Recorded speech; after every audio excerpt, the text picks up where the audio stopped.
the minority raised questions about the neutrality of the chair of this committee investigating this. That's one of the reasons why they don't want to be part of the entire process.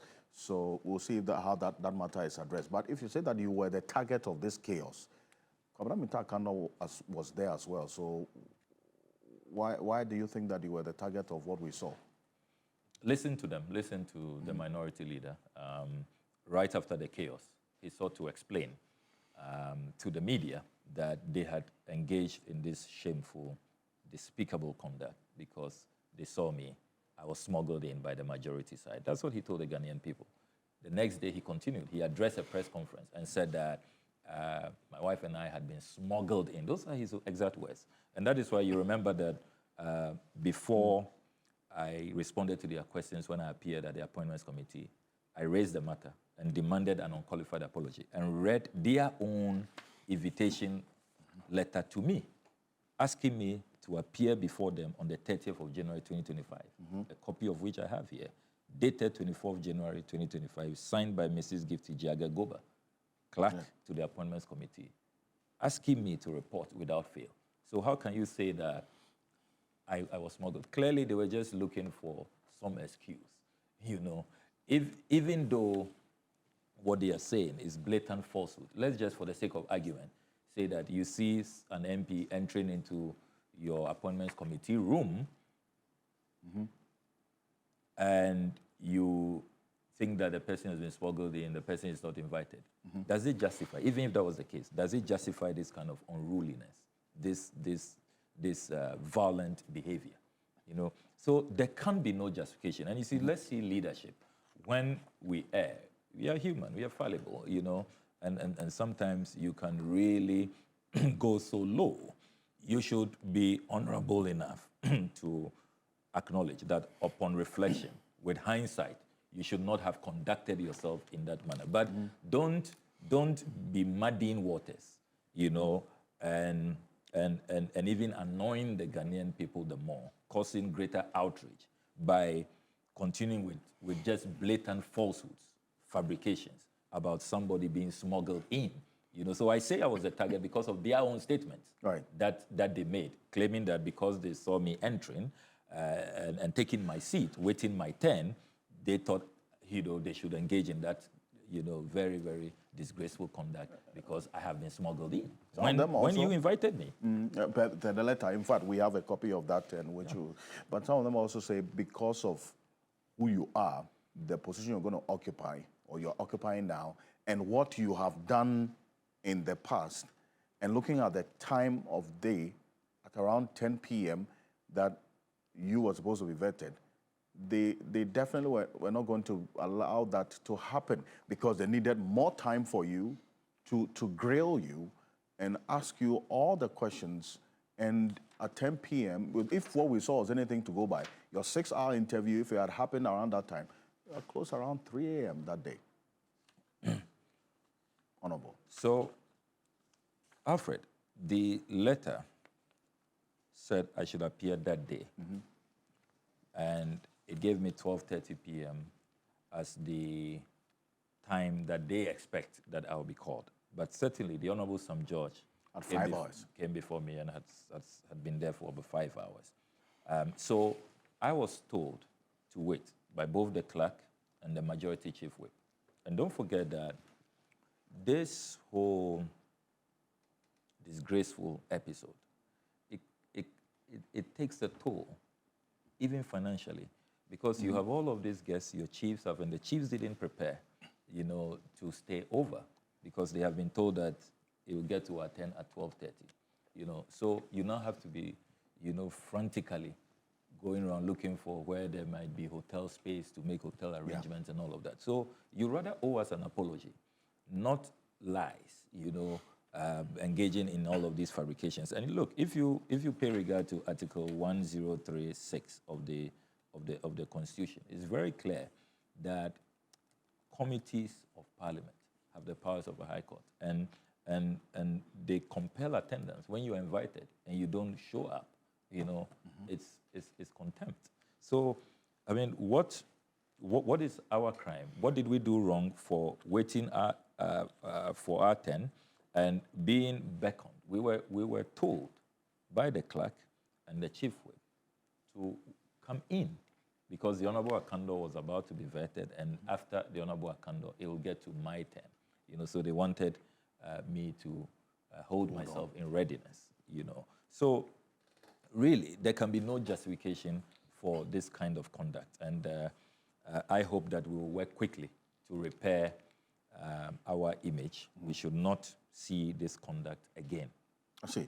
Well, I want you to look at this video because it's a message from your uncle, the Venerable Sam Okudzeto, the former member of the Council of State of the former President Nana Addo Dankwa Akufo-Addo, a respected legal practitioner, luminary for that matter. This is how he described the entire chaos that played before your eyes. This is what he said. Take a look. When the title honorable is attached to you, I think it implies a certain kind of conduct and behavior which should be above board. It should be exemplary. Something that young people can look at and say, oh yeah, this is an honorable man, and this is what he will do.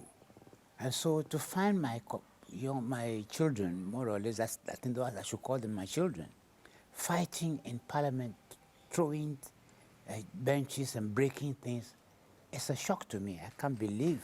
But it's not the first time we've seen that happen in Parliament. We saw when the Speaker, who has been retained, was elected, we saw somebody run away with ballot papers. Even that, compared to this brawling and fighting and actually throwing chairs, it's a different thing altogether. It's gone to a different dimension. That was bad already. So is it? Well, so that's your uncle there. And that in conversation with my colleague Beatrice Sedu. Have it. Clear words. Disgraceful, to say the least. And he's right that when the honorable title is attached to your name, the Ghanaian people expect a certain conduct.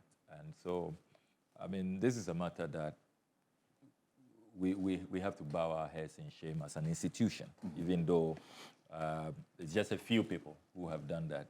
You saw that, you know, most of us were just quietly, you know, also in shock, watching what was unfolding before our very eyes.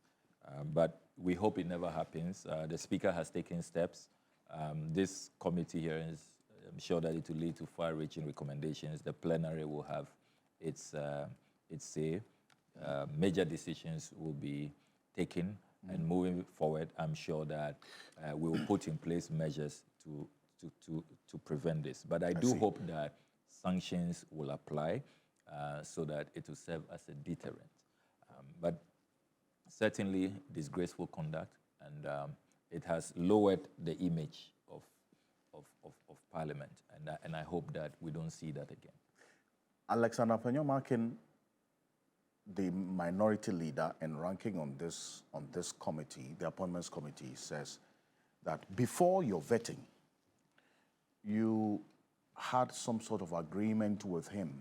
He says he's your good friend, that you sat and you had an agreement that certain things that you said and some positions that you held in the past about the conduct and some dealings of the previous administration were overboard.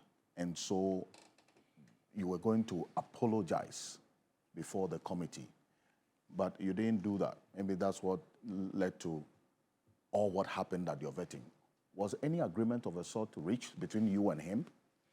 Blatant falsehood. I was totally shocked when I heard Afenyo-Markin make that statement. What am I going to be apologizing for? Some of the things you said. I should apologize to Ghanaians that I stopped the National Cathedral project, which will have sunk more than $400 million. At the time I managed to stop it, $58 million has been sunk already. Do you know what $58 million is? What it can do for us? Do you know how many projects that have been constructed in our country all over? Even the mall, that you see all those structures, those facilities there, nowhere near $58 million. Hospitals have been built for half of that amount, fully equipped. All we see is a pit. I should apologize for leading a campaign against state capture that don't sell cantonments land for 42,000 cedis, for 160,000 cedis, when others are buying it for $500,000, $600,000. When we went to their great mechanization lands, the Vegetable Producer and Exporters Association, they told us that they were told by Jato and his gang that if they don't want their properties demolished, then they should pay $500,000. Your colleagues were there, the media captured it. Yeah. Only for them to see that ministers, MPs, had shared it amongst themselves, some paying as low as 42,000 cedis. We have the lease, we have the agreements, we have the documents. I should apologize that our children were being fed with expired Moshosho rice, and which had been criminally rebagged. I should apologize that I made that expose and protected the children of our country. I should apologize that President Akufo-Addo has a presidential jet ordered by President Kufuor, more than $37 million in pristine condition, great shape, nothing wrong with it. He wasn't using it, packed it, shunted it aside, and was chartering 20,000 euros an hour. So there was nothing to apologize for? There was absolutely nothing. So first of all, let me state clearly that it was during the vetting of Dr. Manibuama. Those proceedings were live. Mm-hmm. If you observe the vetting, when the minority leader walked in, he then beckoned, gave me a signal that he wants to meet me, he wants to see me. So it was live. You go back, and those who were there, they'll see that the minority leader had called me, and then he stepped out. So I then went to see him.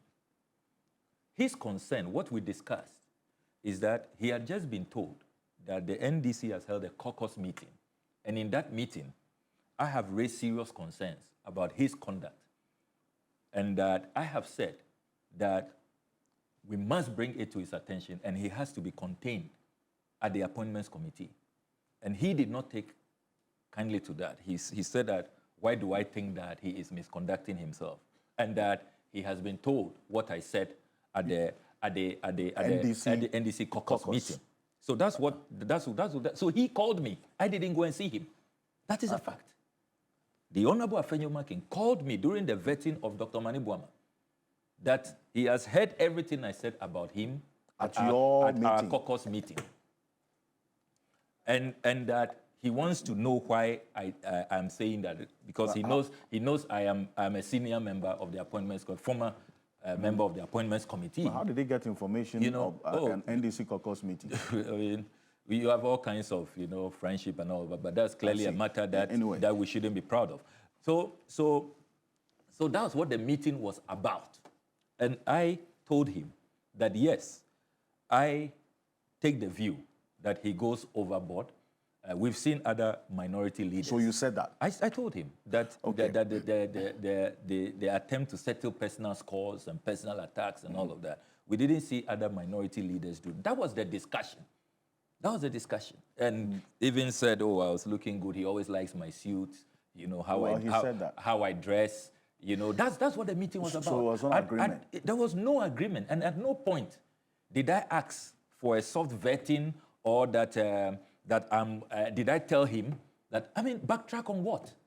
Withdraw what? Apologize for what? For saving the Ghanaian taxpayer, that billions of Ghana cedis which we have saved. For saving assets. But for the work we did, our SNIT hotels, Ghanaian workers would today not have their SNIT hotels. Aye. A few weeks ago, SNIT received 16 million Ghana cedis for Ghanaian workers to have and share. That will have gone to one person, one cabinet minister. Are these the things they want me to apologize for? Look, I am very, very proud of the work I have done. If they will not commend me, I know the vast majority of Ghanaians, I know my God, my Creator, is pleased with me and is happy with the work I've done.